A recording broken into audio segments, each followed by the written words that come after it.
Bati Rakollin, i cili me instrumentin e tij qysh unë kur kam dëgjuar për emrin e juaj dhe mbjemnin që jeni edhe normal dhe kam respekt për juaj, jeni të fshatit Rezalla, po. Po, e fshatit Rezalla. Me këngëtar të shumë llojshëm si të Kosovës, po ashtu edhe të Maqedonisë që jetojnë atje, keni bo muzike, i ke përcjell me instrumentin tonë, por në cilën trev të Kosovës edhe të viseve tjera shqiptare e ke ndi veten që ke kalu mas miri? Me të drejten, që më vete për treva, mas mirëti kem kalu dhe po kalujmë unë në Malisheves edhe të Suarekës. Ata halo e ndëgjojnë folklorin me endje. Do të thot Malisheva edhe pjesa e Therandes atje.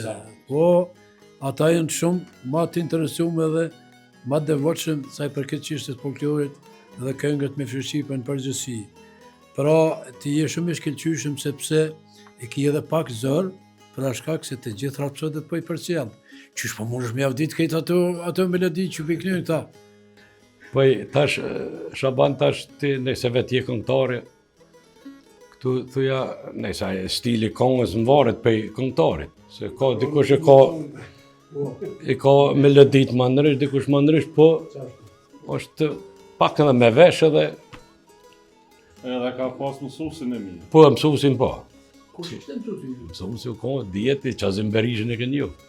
Po e kom njoftë Qazim Berishën të ndjerën, i cili një violonist shumë i shkëlqyeshëm në të gjitha trojet shqiptare, po ishte edhe antar i ansamblit Qamilit Vogël dhe ishte antar i ansamblit të Ymerizës të Gjakovës, sepse asnjë këngë që është kënduar nga Qamili Vogël në rrethana të Gjakovës atje me violin ka qenë gjithnjë Qazim Berisha. Pra, normal që pas ke pas edhe mësuesin e mirë, edhe vetë je dali mirë, edhe vetë përrin mirë, edhe për i bjenë mirë, edhe për i përcjell mirë, që shumë mas mirë, si që është edhe këtu Rustem Alive dhe Rakip Hasani.